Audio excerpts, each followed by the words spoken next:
You know, there once was a man at some point and period in history who grew sick and tired of sitting on the floor.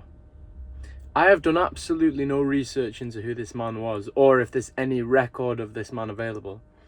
I don't know if this man existed 10,000 years ago, 8,000 years ago, 1,000 years ago. I've got no idea.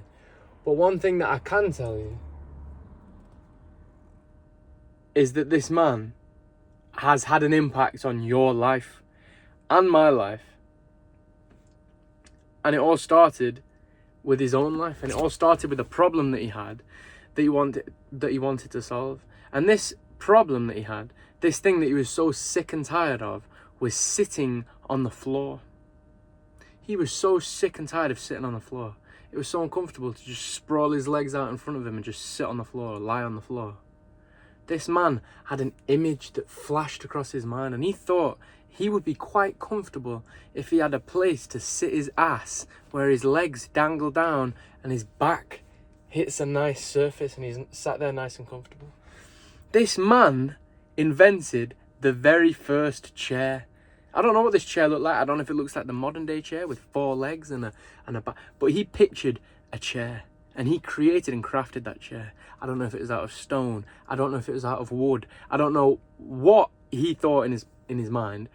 But there was someone at some point in time, most likely a man, who thought of the idea of a chair, came up with the idea of a chair. It flashed in the screen of his mind, and he used his muscles to create what came to his mind. He had a problem, he came up with a solution, and he used his muscles and his resources to come up with a solution to the problem and create a solution to the problem. And years have passed since then. I don't know what this very first chair looked like, but people have adapted on that idea, and someone thought of a long chair where you can sit next to someone, and now I've got sofas, and there's different textiles and different comfort levels, and there's reclining chair. There's all different types of chairs now. There's more innovation, but it all started with that very first chair.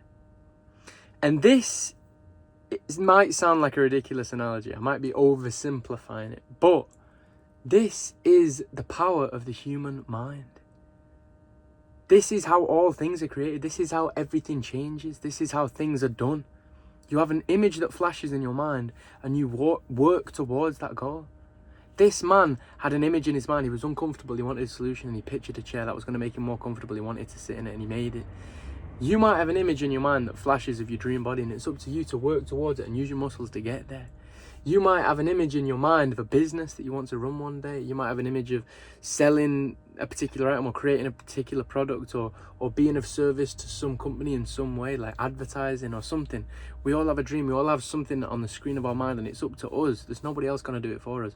It's up to us to make that dream come to life. It's up to us to use our muscles, use our resources, and use our time to move towards that goal. Whatever that goal is, you all have your own unique goals. Some people want a huge amount of money. Some people just want enough to live on. Some people just want to be out of debt. Some people want a massively muscular physique. Some people just want to lose fat. You know, everyone has their own unique idea.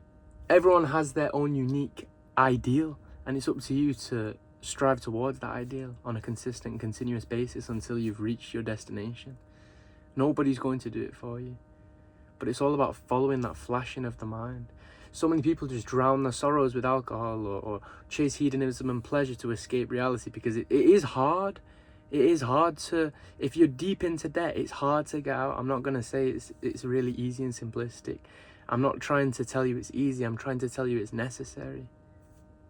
It's difficult, but it's necessary. You must do it. It's going. It's instead of burying your head in the sand and facing your problem, instead of burying your head in the sand, facing your problem it gives you purpose. It gives you something to strive for, and it makes you happy in the long run. It's a permanent level of happiness. This pleasure that you chase when you go out drinking and you're partying with your friends, yeah, okay, it might be fun to go out and socialise and forget about the things that you must contend with the next day.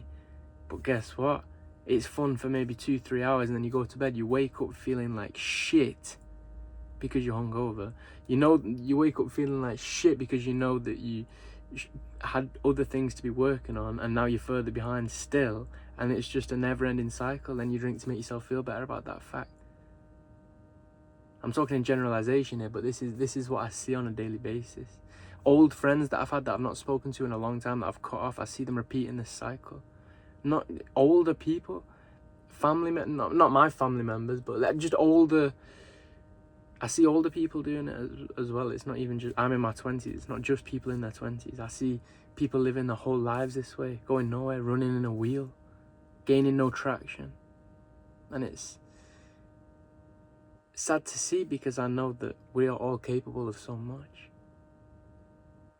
So next time you get that image flashing across your mind, just know that you can make that a reality, and it's down to you to do that. And the journey is going to be fun. It's going to be hard, but it's going to be fun, and it's going to be fulfilling. No one wants to be in debt. No one wants to be massive. I have been both of those two things, and let me tell you, it was not a happy existence. I was absolutely morbidly obese. I don't know about morbidly obese. I don't know if it was morbidly, but I was definitely on the higher end of obese. I was more than just overweight. I was obese. And I was massively deep into debt, maxing out on credit cards. And I would smoke weed or I never really drunk alcohol, but my escape was weed. I'm going to be totally honest with you. I've not actually said that on this channel before, but that was something that I used to escape my existence. No, not to escape my existence. I wasn't depressed or anything like that, but I didn't want to face my problems. I would rather just delay. So now I've not touched weed in years. I'm not obese anymore. I'm not in debt anymore. I've got other goals now that I strive for. But I'm so proud of myself, to be honest with you. You know, I feel like it's bad to say. I don't know why it's so taboo to be proud of yourself. I don't know. I feel like people think that that's big-headed or whatever. But no, I am proud of myself. I've got a long way to go, but the fact that I've come this far so far, I'm not in debt anymore, I'm not obese anymore, and I don't turn to vices anymore, smoking weed and other degeneracy like that. I am proud of myself. I'm so much happier now than I ever have been. Now that I've got purpose and drive, and creating this YouTube channel, for example, having a discipline that I do every single day, going to the gym, making videos, other things that I haven't mentioned yet. It's just makes me far happier than drinking or escaping reality. It's better to just face it. That's my message for today's video, and I will catch you in the next one.